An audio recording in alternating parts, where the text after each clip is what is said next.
नमस्कार विद्यार्थी मित्रों, ધોરણ 10 ગુજરાતી કાવ્ય નંબર 11 શિકારીને કાવ્યમાં બીજા તાસમાં ફરી એક વખતે તમારું હાર્દિક સ્વાગત છે।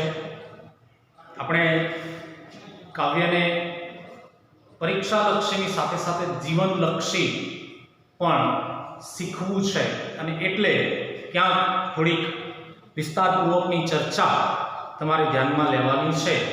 પરીક્ષામાં જે તમારે લખવાનું છે તે તો પરીક્ષાલક્ષી છે, પણ આ જીવનલક્ષી બાબતને પણ આપણે જીવનમાં ઉતારીશું તો 100-125 વર્ષ પહેલા કોઈ કવિએ લખેલું આ કાવ્ય ખરેખર સાર્થક ઠરશે। તો કાવ્યની શરૂઆત કરવી પહેલા આપણે કવિનો પરિચય તો અગાઉના તાસમાં લઈ લીધો, પણ કવિ આ કાવ્યનો જે સાર છે એમાં શું કહેવા માંગે છે એ જરા આપની સમક્ષ હું જોઈ લઉં છું, વાંચી લઉં છું। તમે પુસ્તક તમારા હાથમાં અને અગાઉ કહ્યું તે પ્રમાણે પેન્સિલ તમારા હાથમાં હોવી જોઈએ। તો આ કાવ્યમાં પ્રકૃતિ જગત, પ્રાણી જગત સાથેનું સૌહાર્દ અને સૌંદર્ય દૃષ્ટિને આવરી લીધા છે। અગાઉ પરિચયમાં એની વાત કરેલી છે। કાવ્યનાયક યુવાનને વારતો કહે છે। વારતો એટલે પાછા વાળવાની વાત છે। જે સંહાર કરવાની વૃત્તિમાં આજનો યુવાન, આજનો માણસ આગળ વધી ગયો છે એને પાછા વાળવાની વાત છે કે તું આ સંહાર રહેવા દે। જો મિત્રો અહીંયા પ્રશ્ન પૂછાય કે કવિ યુવાનને શું રહેવા દેવા કહે છે? આ સંહાર રહેવા દેવાનું કહે છે। આ આખું વિશ્વ સંતનો આશ્રમ છે, તો વળી પાછો પ્રશ્ન પૂછાય આ આખું વિશ્વ કોનો આશ્રમ છે? તો સંતનો આશ્રમ છે। વેદોની વસુદૈવ કુટુંબકમની ભાવના અહીં વણાયેલી છે। અહીંયા વળી પાછું અંડરલાઈન કરો। શિકારીને કાવ્યમાં કવિએ કઈ ભાવના વર્ણવી છે? વસુદૈવ કુટુંબકમની। શાની વસુદૈવ કુટુંબકમની? વેદોની વસુદૈવ કુટુંબની। તો એક જ વાક્યમાં બે પ્રશ્નો છે, તમારે જરા સમજવાના છે। તો આ સૃષ્ટિમાં પંખી, ફૂલ, ઝરણા બધું જે છે તે એકરૂપ છે, એટલે કે તમામ પ્રકૃતિના તત્વો એકબીજાને આધીન છે, જોડાયેલા છે। એમાં મનુષ્ય પણ પ્રકૃતિનું એક તત્વ છે। વળી સૌંદર્યનો એક મૂળગામી પ્રશ્ન અહીં છે કે તીરથી મારીને તો માત્ર પક્ષીનું સ્થૂળ શરીર જ મળશે, એનો આત્મા કે એના ગીત નહીં મળે। અહીંયા ટકોર કરી છે પક્ષીના ઉદાહરણ દ્વારા કે જો તું પંખીને પામવા માંગે છે તો જો એ પંખીનું તીરથી તું હત્યા કરીશ, સંહાર કરીશ તો માત્ર તેનું સ્થૂળ શરીર મળશે, પણ એ પંખી સાથે જે આત્મા છે, પરમાત્મા છે, એને તું પામી શકીશ નહીં, એના ગીતને તું નહીં પામી શકે। આ જ વાત મનુષ્યને પણ એટલી જ લાગુ પડે છે। સુંદરતા પામવા માટે પહેલો આપણે સુંદર બનવું પડે। તો વળી પાછો પ્રશ્ન પૂછાય સૌંદર્ય પામતો પહેલો શું બનવું પડે? તો સૌંદર્ય બનવું પડે, સુંદર બનવું પડે। પણ માત્ર શરીરની સુંદરતાની વાત નથી। શરીર ઉપર ટીપટાપ કરીને આપણે પોતાની જાતને સુંદર બનાવી દીધી, એની વાત અહીંયા નથી, પણ સમગ્ર વ્યક્તિત્વની સુંદરતાની વાત છે। આપણું વ્યક્તિત્વ સુંદર હોવું જોઈએ, સંહારક નહીં, વિનાશક નહીં। આપણું જે મન છે, આપણા જે વિચારો છે એ પવિત્ર હોવા જોઈએ, લાગણી વાળા હોવા જોઈએ, માણસાઈ વાળા હોવા જોઈએ, આપણે સંવેદના યુક્ત હોવા જોઈએ, આપણું સમગ્ર વ્યક્તિત્વ એ સદગુણોથી સિંચાયેલું હોવું જોઈએ। કાવ્યાંતે સમગ્ર સૃષ્ટિ તરફ અનુકંપા રાખવાની વાત કવિએ કહી છે। અનુકંપા એટલે દયા। માત્ર પોતાના સ્વાર્થને પામવા માટેના પ્રયત્નો કરવા જતા આ સમગ્ર સૃષ્ટિના પ્રકૃતિના તત્વોનું તું જે સંહાર કરી રહ્યો છે એ તું રહેવા દે અને એના ઉપર પણ અનુકંપા રાખ। આ કૃતિ અનુષ્ટુપ છંદમાં રચાયેલી છે। તો વિદ્યાર્થી મિત્રો, અહીં અગાઉ આપણે અનુષ્ટુપ છંદની થોડીક વાત પરિચયમાં લીધી હતી। 16 અક્ષર, એક પંક્તિ હોય તો, બે પંક્તિ હોય તો 32 અક્ષર થાય। અને એને ઓળખવાની જે રીત છે તે જ્યારે આપણે છંદ શીખીશું એ વખતે એની વિસ્તૃત ચર્ચા કરીશું. તો જોઈએ આપણે કાવ્ય જોતા સાથે આપણે એના પ્રશ્નોની પણ ચર્ચા કરીશું. એટલે તમને કાવ્ય સમજાશે, પરીક્ષામાં પ્રશ્ન પૂછાય તો કેવી રીતે જવાબ લખવો તે સમજાશે, અને એ સમજવાની સાથે તમારે જીવનલક્ષી જે વાસ્તવિકતા છે એ પણ આ કાવ્યમાંથી સમજવાની છે. તો સૌથી પહેલા આપણે જોઈએ કાવ્યની સમજ. તો એમાં પહેલી પંક્તિ જો એમાં કવિએ શું કહ્યું છે? રહેવા દે આ સંહાર યુવાન તું, ઘટે ના ક્રૂરતા આવી વિશ્વ આશ્રમ સંતનું. મિત્રો તમે આમાં પ્રથમ જે પંક્તિમાં પહેલા બે શબ્દો જોયા, રહેવા દે એકનો એક શબ્દ બે વખત વપરાયો છે. કવિએ પુનરુક્તિ કરી છે, પુનરાવર્તન કર્યું છે. રહેવા દે આવું ક્યારે કહેવું પડે? જ્યારે કોઈ પણ બાબતની સીમા આવી જાય, કોઈ ક્રૂરતા કે જુલ્મ હદ વટાવે ને ત્યારે આ રીતે ટકોર કરવામાં આવે છે. તો કવિએ અહીં એક ટકોર કરી છે કે રહેવા દે. શું રહેવા દે? આ સંહાર યુવાન તું. મોસ્ટ આઈએમપી પ્રશ્ન. શિકારીને કાવ્ય કોને સંબોધીને લખાયું છે? આવો પ્રશ્ન પૂછાય. પહેલી પંક્તિ યાદ આવે, યુવાનને સંબોધીને લખાયું છે. કવિ યુવાનને સંબોધીને શું કહે છે? પ્રકૃતિનો સંહાર કરવાનું રહેવા દે એવું અહીંયા કવિ કહે છે. તો રહેવા દે શબ્દો બેવડાવીને એની પુનરુક્તિ કરીને કવિ યુવાનને એના દ્વારા જે જુલ્મ ક્રૂરતા વધી ગઈ છે ત્યાં અટકવાની ટકોર કરી છે. બસ ભાઈ તું અહીંયા અટકી જા, બસ હવે ખૂબ થયું, ઘણું થયું, હવે આનાથી વધારે પ્રકૃતિના તત્વોનો નાશ માનવ માટે અને આ સમગ્ર સૃષ્ટિ માટે યોગ્ય નથી. એટલે રહેવા દે આ સંહાર યુવાન તું, કે હે માનવી તારી આ ક્રૂરતાને તું અટકાવી દે, કેમ કે આ પ્રકૃતિ છે ને એ પણ આપણું કુટુંબ છે, અને એ કુટુંબનો સંહાર કરવાનો રહેવા દે.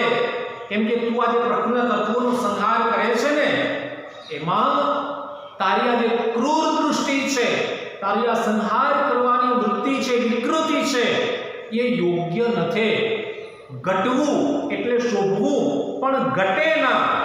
ક્રૂરતા આ પ્રકૃતિના તત્વો પર તારો જે અત્યાચાર છે, તારી જે ક્રૂરતા છે, તું જે સંહાર કરી રહ્યો છે તે શોભતો નથી. કેમ?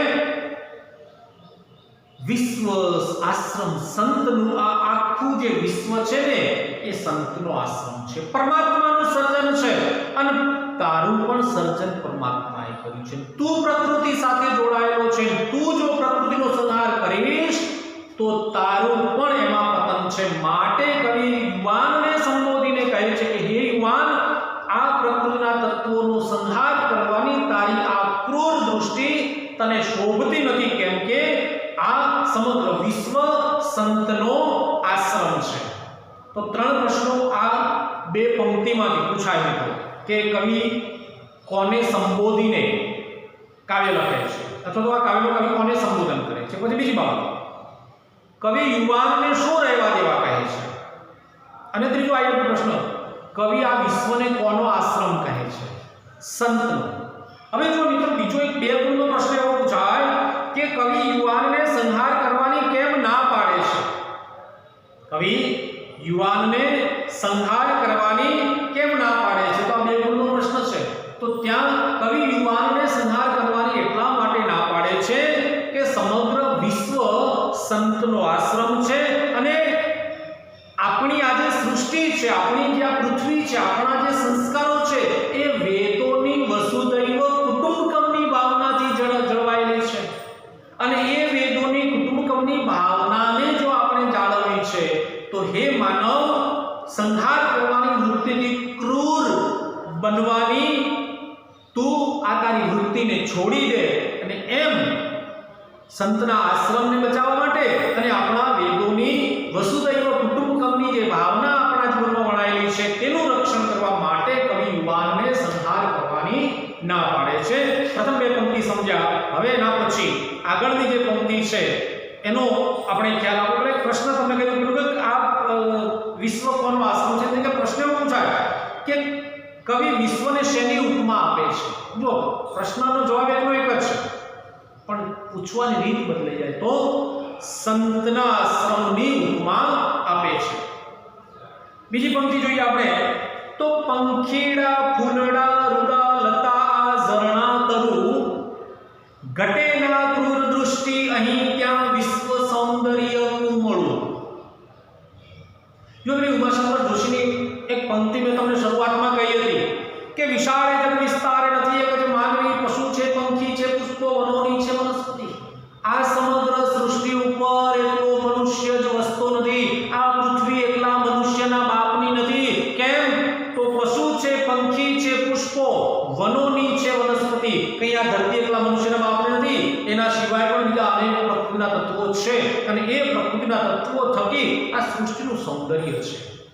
એ વાત અહીંયા કલાપી કેવી રીતે કહે છે કે પંખીડા ફૂલડા રૂડા લતા આ ઝરણા તરુ, આ સૃષ્ટિનું સૌંદર્ય આ પંખીઓથી છે.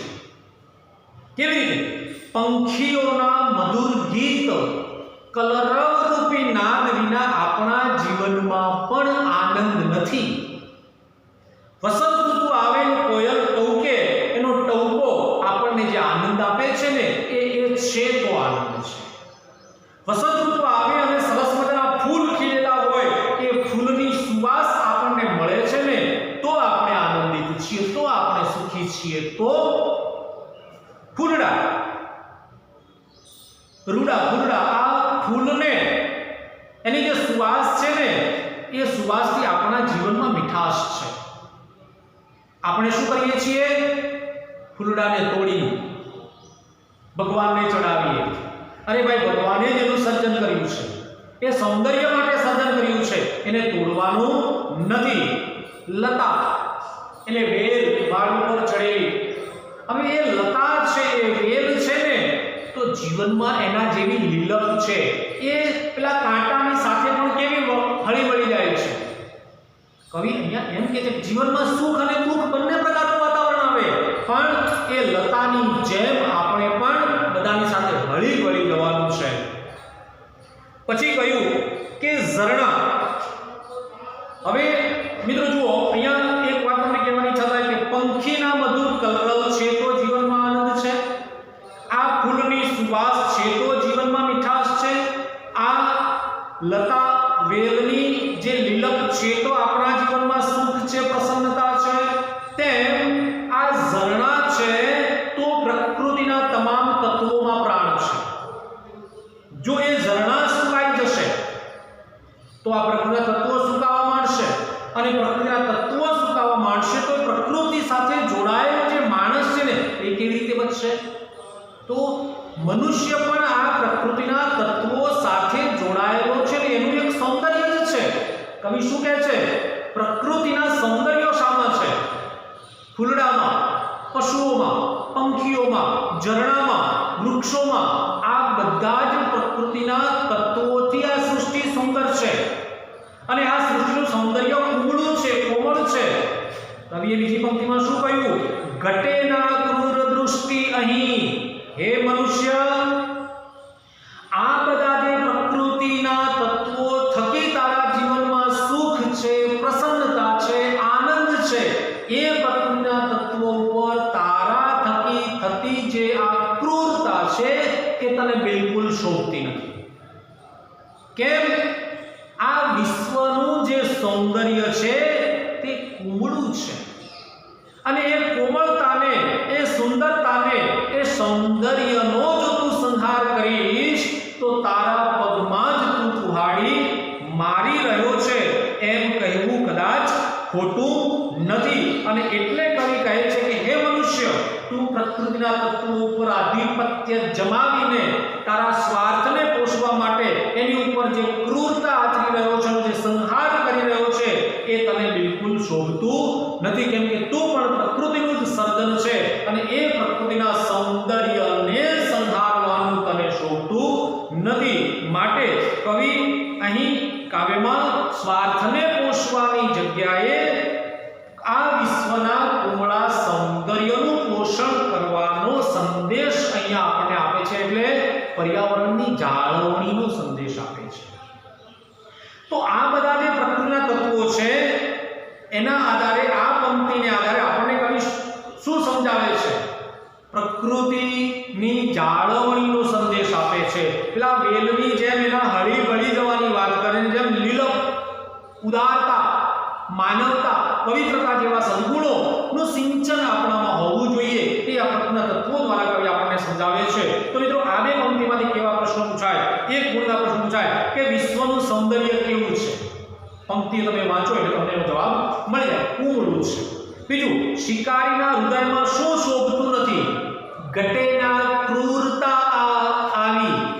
તો આ ક્રૂરતા, ક્રૂર દૃષ્ટિ કવિ કહે છે કે શિકારીના હૃદયમાં શોભતી નથી. અને અહીંયા વળી પાછો બે ગુણનો આઈએમપી પ્રશ્ન પૂછાય કે સૃષ્ટિનું સૌંદર્ય કવિને ક્યાં જોવા મળે છે? આ પંક્તિમાંથી એનો જવાબ મળે છે. તો એનો જવાબ કેવો આવશે? તો પહેલી વાત એ છે કે આ સમગ્ર સૃષ્ટિનું સૌંદર્ય છે ને, એ અતિ સુંદર છે. અને સૃષ્ટિનું આ સૌંદર્ય કેવી રીતે છે?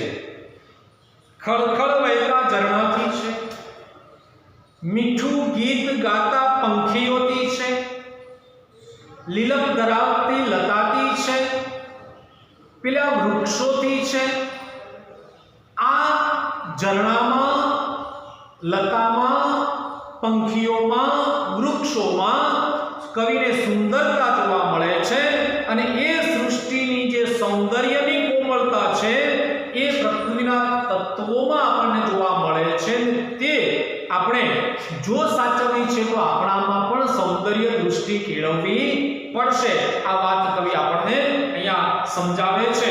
તો એ પ્રશ્નોની સમજ પણ આપ સાથે સમજતા રહેશો તો એનો વિશેષ ખ્યાલ આપને કાવ્ય દ્વારા આવશે. પછી ત્રીજું જે યુગ્મ છે આ કાવ્યમાં કે તીરથી પામવા પક્ષી વ્યર્થ આ ક્રૂરતા મથે.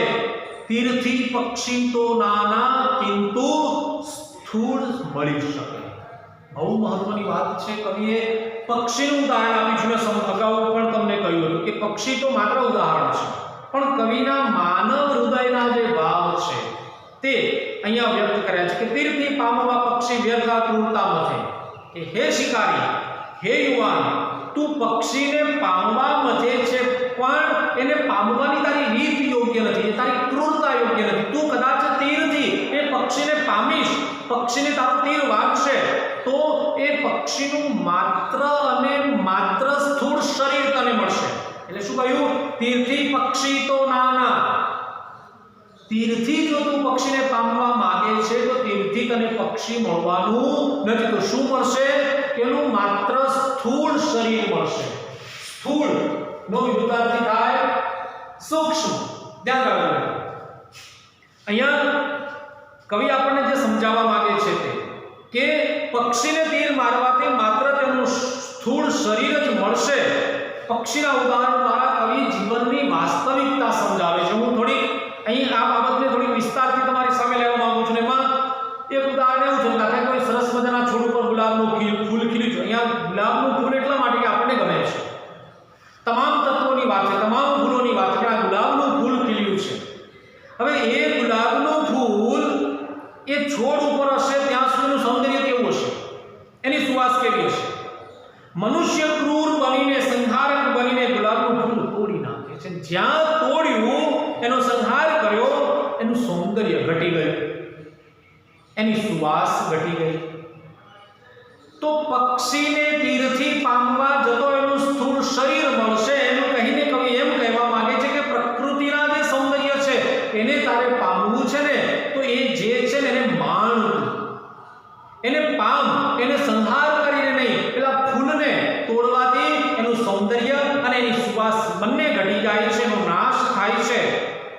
બીજી વાત કરું વૃક્ષોની, તો વૃક્ષો પણ આ પૃથ્વીનું એક સૌંદર્ય છે, સૃષ્ટિનું એક સૌંદર્ય છે. આપણે એ વૃક્ષોનો જ્યારે નાશ કરીએ છીએ ત્યારે શું થાય છે? પ્રાણવાયુ વાતાવરણમાં ઘટે છે અને એનું નુકસાન સૌથી પહેલા આપણને થાય છે, બીજા પ્રકૃતિના તત્વોને પણ થાય છે, પણ સૌથી પહેલા એ નુકસાન આપણને થાય છે. એટલે જુઓ મિત્રો, અહીંયા કવિ તમામ જે બાબતો છે એ સરવાળે તો મનુષ્ય ઉપર જ અસર કરવાની છે. એટલે કવિ આપણને ત્યાં ટકોર કરે છે કે વૃક્ષોનો નાશ તમે કરશો તો પ્રાણવાયુ ઘટશે, એનું દુઃખ માણસે જ સહન કરવું પડશે, અને એ વૃક્ષોનો નાશ થયા પછી કેવી આફતો આવશે એ તો આપણે વિચારતા જ નથી. અનાવૃષ્ટિ થશે. અનાવૃષ્ટિ એટલે વરસાદ નહીં પડે, દુષ્કાળ પડશે. દુષ્કાળ પડશે તો પાણીના ખાવા પીવાના ફાંફા પડશે. બીજી અનેક બાબતો, અનેક મહામારીઓ અહીંયા ફેલાવા માંડશે. માટે પક્ષીના ઉદાહરણ દ્વારા કવિ આપણને વિસ્તારથી સમજાવવા માંગે છે કે પક્ષીએ જેમ પ્રકૃતિનું તત્વ છે ને, એમ બીજા પ્રકૃતિના તત્વો પણ આપણી સાથે જોડાયેલા છે. હવે થોડીક આંતરિક વાત તમને કરું. અહીંયા પક્ષીના ઉદાહરણ કે પક્ષીને પામવા જો તીર મારીશ તો પક્ષી નહીં મળે, તેમ માણસ વચ્ચેનો સંબંધ ક્યારે ટકશે? વિનાશક બનવાથી, ક્રૂર બનવાથી, સંહારક બનવાથી, સ્વાર્થી બનવાથી, દોષારોપણ કરવાથી ના. કવિ એ વાત આપણને સમજાવે છે કે માણસ વચ્ચેના સંબંધો તૂટી ગયા પછી ફરીથી એ સ્વરૂપે જોડાતા નથી. મેં પેલા હરીશ મંગલમની પંક્તિ કહી હતી તમને કે તૂટેલું પાન હવે થૂંકથી જ ચોડીએ કે ડાળખીને વળગ્યો છે મીંચિયો સ્વભાવ, ડાળખી ઉપરથી પાંદડું તૂટી ગયું પછી ત્યાં ચોંટાડવાનો પ્રયત્ન કરશું, ક્યારેય નહીં ચોંટે. એટલે આ પ્રકૃતિના તત્વોનો સંહાર કરવાનું હે યુવાન તું રહેવા દે. કેમ?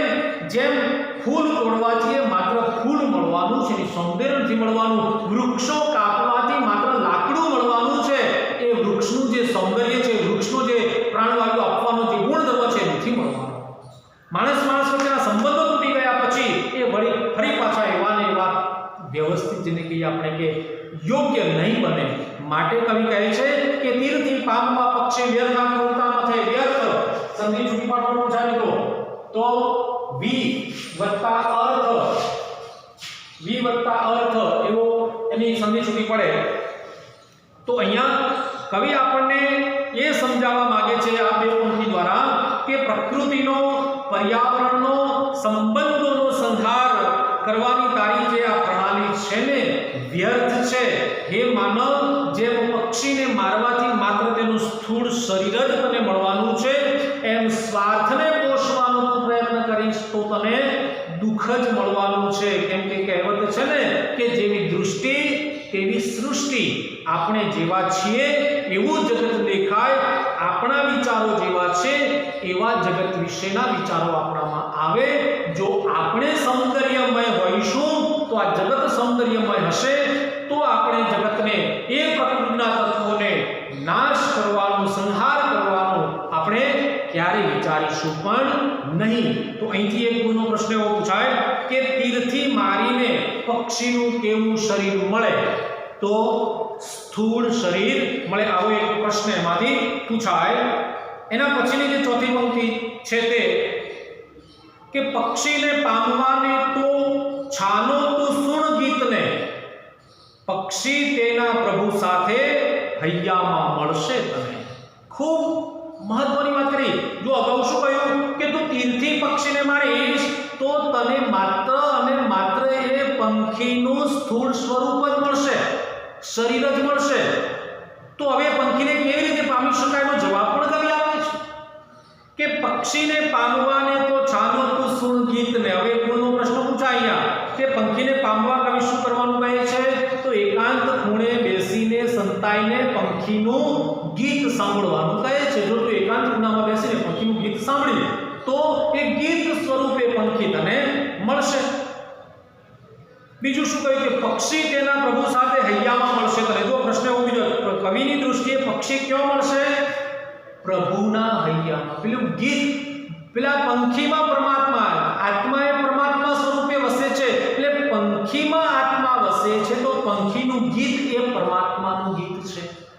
પંખીને મારવું તો પરમાત્માના સંહાર સ્વરૂપ છે, તારે પંખીને પામવું છે તો એને મારવું નહીં, એક બાજુ ખૂણામાં બેસીને તારે એના ગીતો સાંભળજો. અહીંયા કવિ કલાપીને કાવ્ય પંક્તિ મને યાદ આવી કે કવિ આ વાત કેવી રીતે કરી શકે જ્યારે પોતે પોતાના જીવનમાં એવા વિચારો ધરાવે. રે પંખીડા સુખથી ચણજો, ગીત વાકાઈ ગાજો, શાને આવા મુજથી ડરીને ખેલ છોડી ઉડો છો. હે પંખીઓ, તમે શાંતિથી ચણો, મારે તમને ચણતા જોવા છે, મારે તમારું ગીત સાંભળવું છે, મારે તમારો આ સૌંદર્યને માણવું છે. તમે મારાથી કેમ ડરો છો? આ તમારો સુંદર ખેલ છોડીને કેમ ઉડી જાઓ છો? તમે ઉડી જશો નહીં, મારાથી ડરશો નહીં, મારે તમારો સૌંદર્ય માણવું છે. કવિ વાત અહીંયા કરે છે કે જો આપણે પક્ષીને પામવું છે તો એકાંત ખૂણે બેસીને સંતાઈને એના મધુર ગીત સાંભળવા પડશે, એના કલરવનું સૌંદર્ય માણવું પડશે, અને એ પક્ષીના ગીતની સાથે એની અંદર રહેલો જે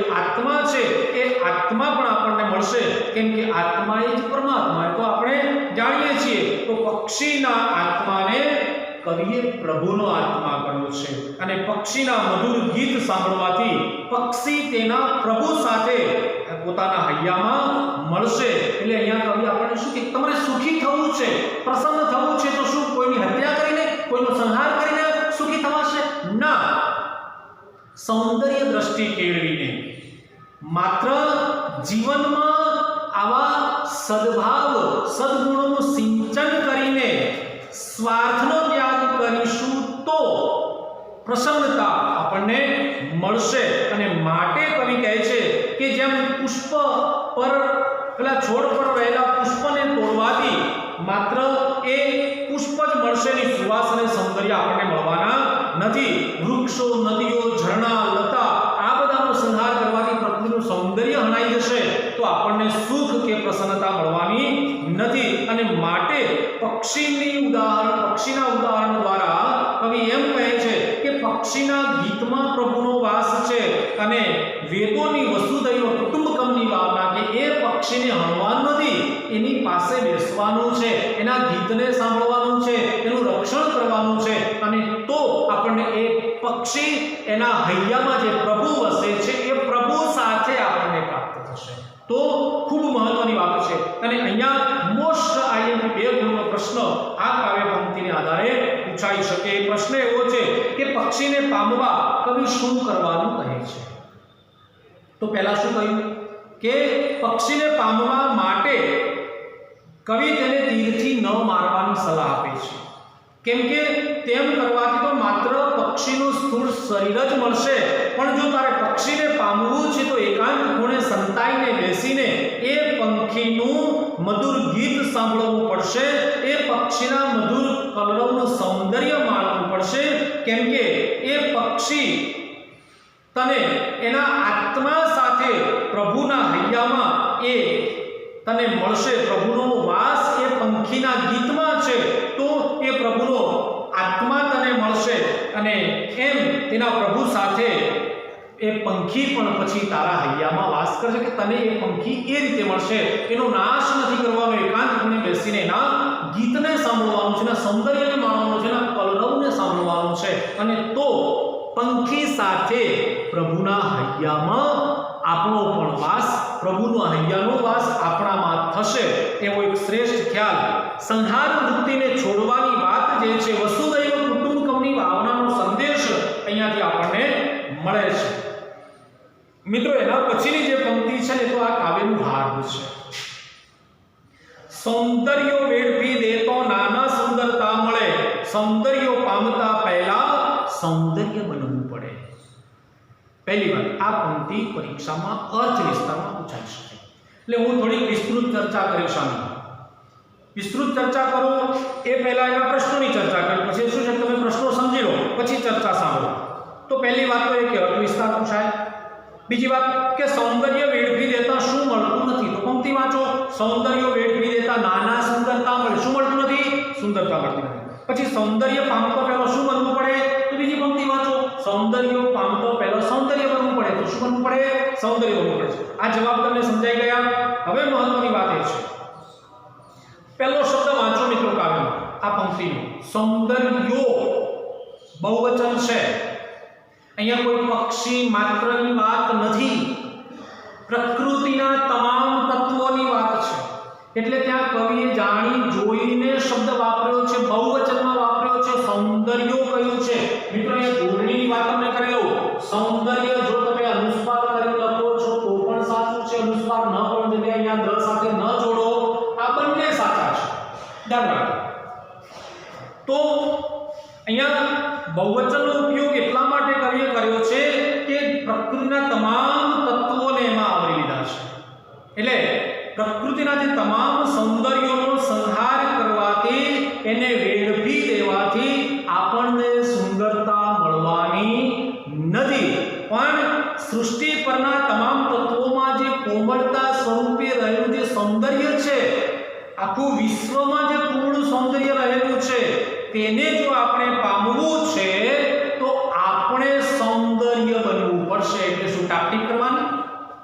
કપડાથી સૌંદર્ય બનવાનું ના. ત્યાં વળી પાછી પેલી કહેવત કામ કરે, જેવી દૃષ્ટિ તેવી સૃષ્ટિ. આપણે ખરાબ છીએ તો જગત ખરાબ દેખાશે અને પછી નુકસાન કરવાની વૃત્તિ થશે. આપણે સારા વિચારો કરીશું તો જગતમાં પણ સારા દેખાશે અને એનું રક્ષણ કરવાની વૃત્તિ આપણામાં થશે. કવિ આપણને એમ કહે છે કે જો આપણા વિચાર, હવે જરા આ કાવ્ય પંક્તિ જે છે ને એના અર્થ વિસ્તારના અનુસંધાનમાં હું થોડી ચર્ચા કરું છું કે જો આપણા વિચાર અને આંતરિક મન સુંદર હશે, પવિત્ર હશે, તો સમગ્ર જગત આપણને સૌંદર્યમય અને પવિત્ર જણાશે. અને તે પ્રકૃતિના સૌંદર્યનો સંહાર કરવાનો, નાશ કરવાનો વિચાર આપણામાં જ નહીં આવે, પણ ક્યારે? આપણા વિચાર અને આંતરિક મન પવિત્ર હશે. એટલે કેવી રીતે સૌંદર્ય બનવાનું છે? બાહ્ય ટીપટાપની વાત અહીંયા કવિ સ્પષ્ટ ના પાડે છે. આંતરિક, આપણા અંતર્મનથી સૌંદર્યમય બનવાનું છે. અને એટલે શું કહ્યું કે પ્રકૃતિ જે છે ને એનું સૌંદર્ય એ તો આ ભગવાન તરફથી આપણને મળેલી પ્રસાદી છે, ભેટ છે. કેમ કે એના થકી આપણું જીવન છે. અને એ ભાગ્યશાળી કે પુણ્યશાળીને જ સૌંદર્ય મળી શકે. શું એક માનવ તરીકે આ પ્રકૃતિનું સૌંદર્ય પામવા માટે આપણે ભાગ્યશાળી નથી બની રહ્યું, પુણ્યશાળી નથી બનવું? પુણ્યશાળી, ભાગ્યશાળી એના રક્ષણ થકી છે, એના સૌંદર્યનો નાશ કરવાથી નહીં, એનું રક્ષણ કરવાથી છે. એટલે આપણે રક્ષક બનવાનું છે, ભક્ષક બનવાનું નથી. તો પ્રકૃતિના જે તત્વો છે, ફૂલો છે, ઝરણા છે, લતા છે, વૃક્ષો છે, નદીઓ છે, પહાડો છે, અન્ય જે કંઈ પણ વનસ્પતિ છે, આ બધું જ ભગવાન તરફથી મળેલી એક સૌંદર્યની ભેટ છે.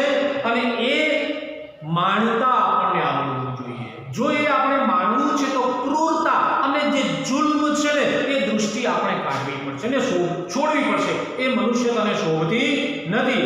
જે તેનું રક્ષણ, આ પ્રકૃતિના તત્વોનું રક્ષણ કરવાથી જ આપણે એ સૌંદર્યને પામી શકીએ છીએ. ફૂલ ચૂંટી લેવાથી તે કરમાઈ જશે, એની સુવાસ પણ જતી રહેશે, એનું સૌંદર્યનો પણ સંહાર થશે.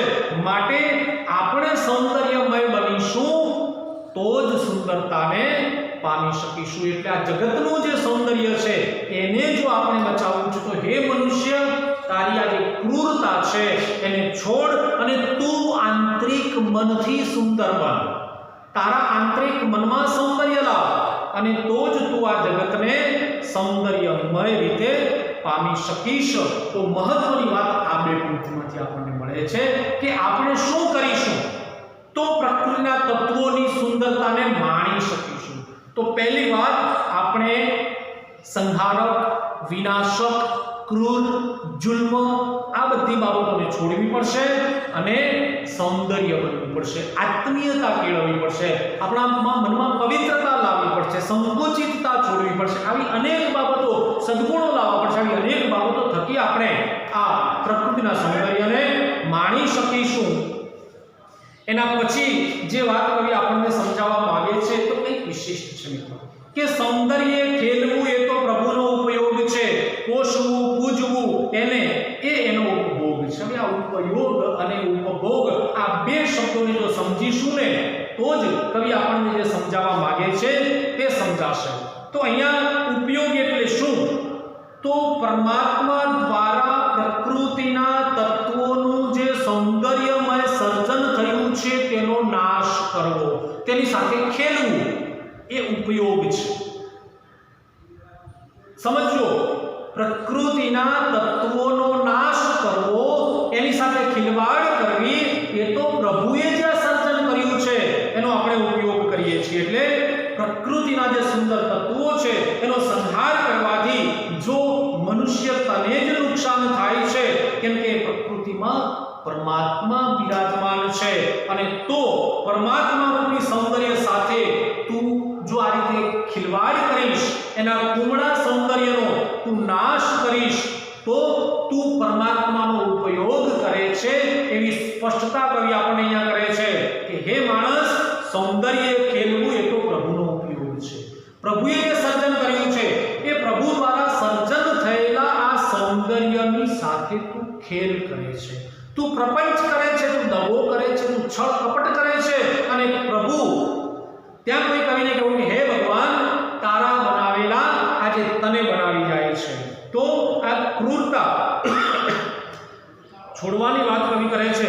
હવે આ બાબતને થોડીક આપણે વિસ્તૃત સમજીએ કે પ્રકૃતિના તત્વો સાથે માનવ કેવો ખેલ રચી રહ્યો છે.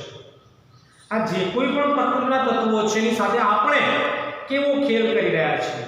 જો વર્તમાન સમય થોડીક આછેરી ઝલક આપું મિત્રો તમને, કે નદીનું પાણી કેવું પવિત્ર.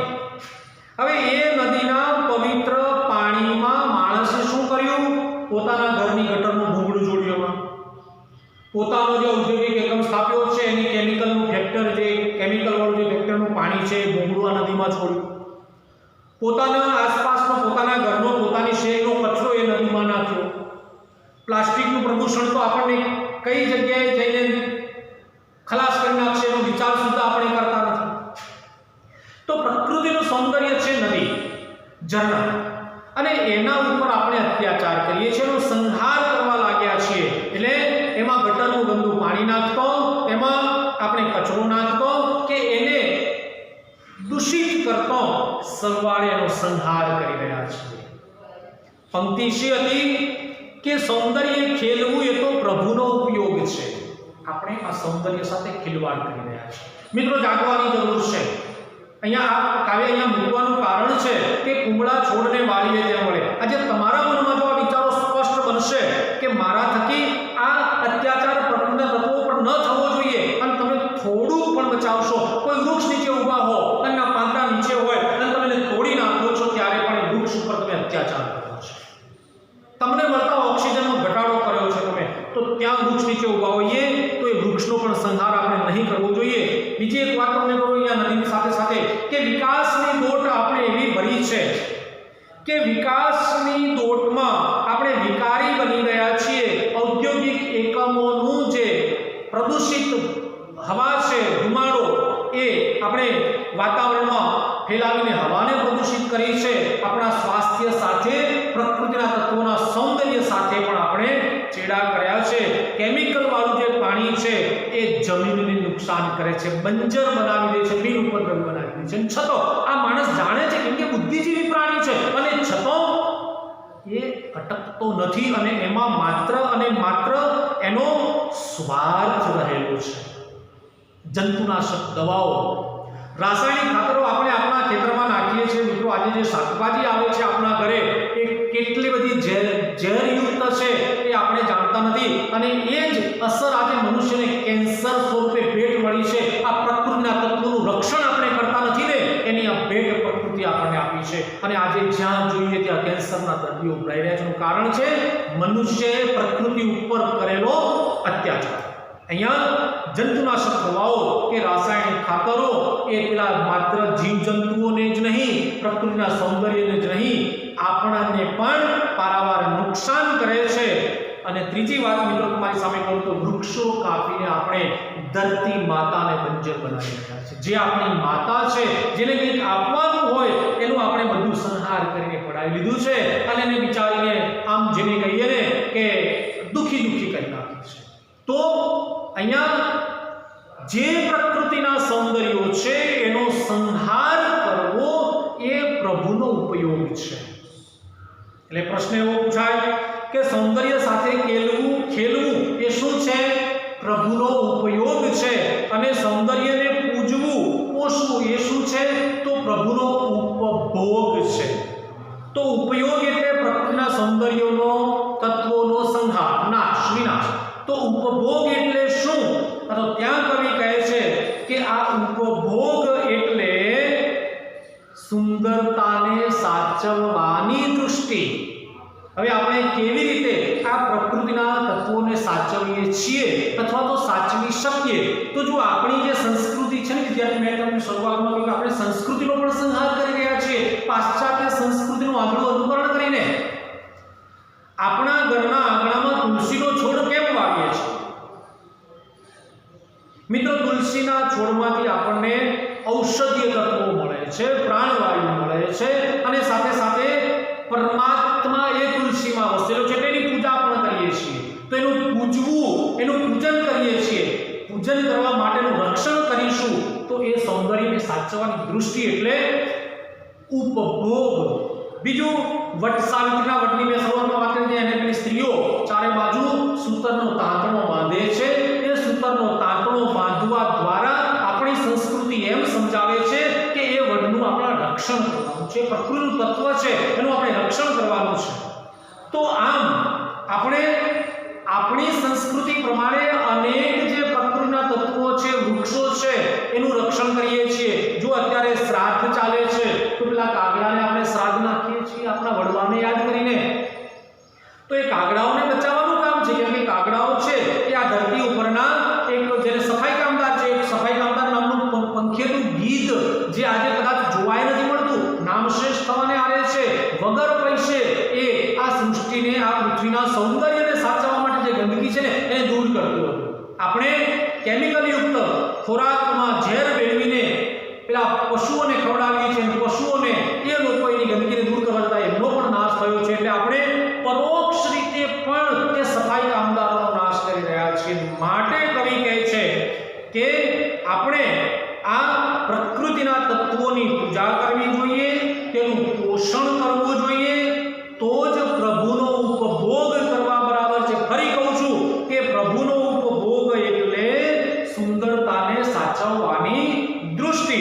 તો પ્રકૃતિના તત્વોની પૂજા કરવાથી, પોષણ કરવાથી, એનું રક્ષણ કરવાથી પ્રભુની પણ પૂજા થશે.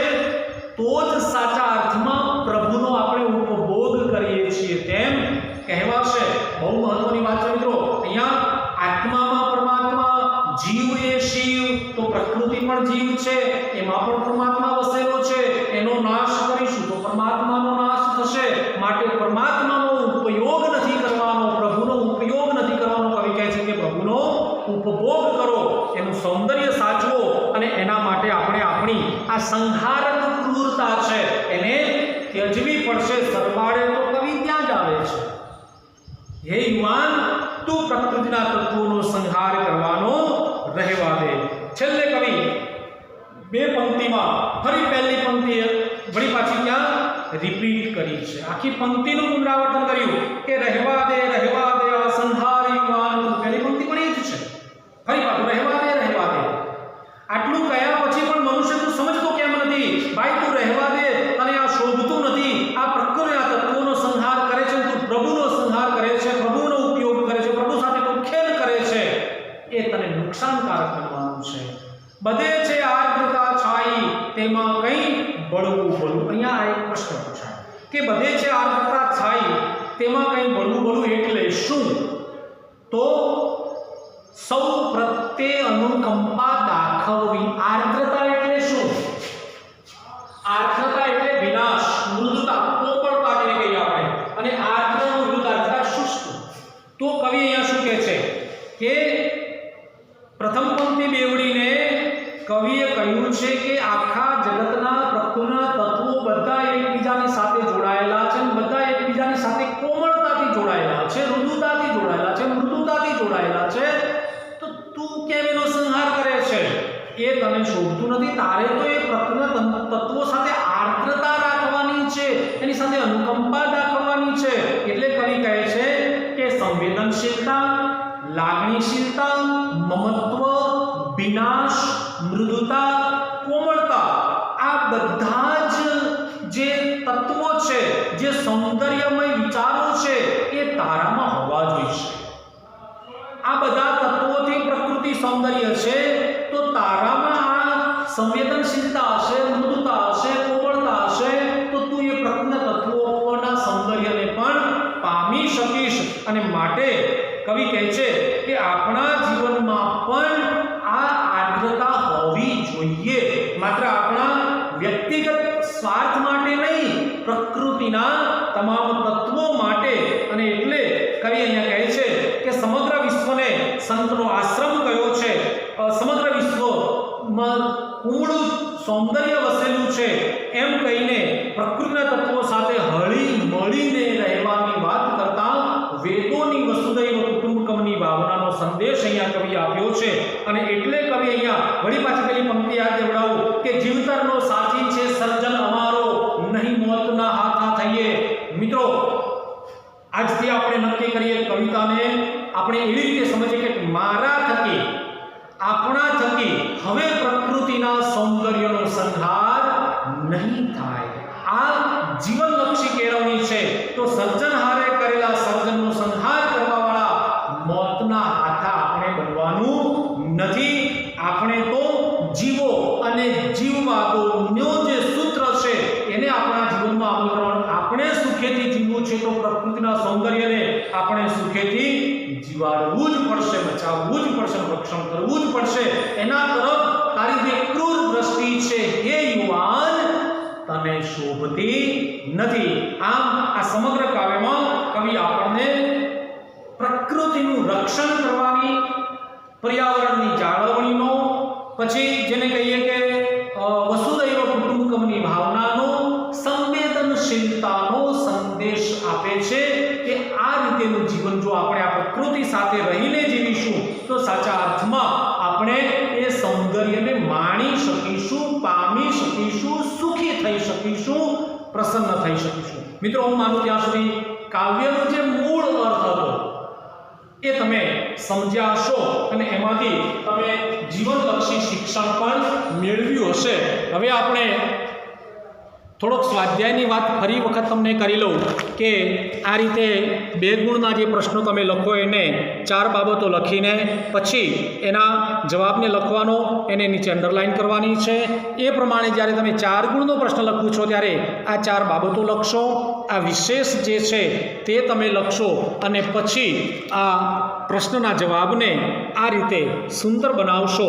તો હું માનું ત્યાં સુધી અંતે ઉપસંહાર લખશો તો તમારો જે પ્રશ્નનો જવાબ છે એ ખૂબ સુંદર બનશે અને તમે સાચા અર્થમાં સારા ગુણ મેળવી શકશો. મિત્રો, માત્ર સારા ગુણ મેળવવા માટેનો પ્રયત્ન આપણે નથી કરવાનો, સારા માણસ બનવાનો પ્રયત્ન આ કાવ્યને શીખ્યા પછી કરવાનો છું. હું માનું છું, હું સમજું છું, હું કદાચ એવું વિચારી લઉં કે આપનામાં આ જે એક સારા માણસ બનવા તરીકેના જે સદગુણો છે એનું સિંચન આ કાવ્યને આધારે આપનામાં થશે.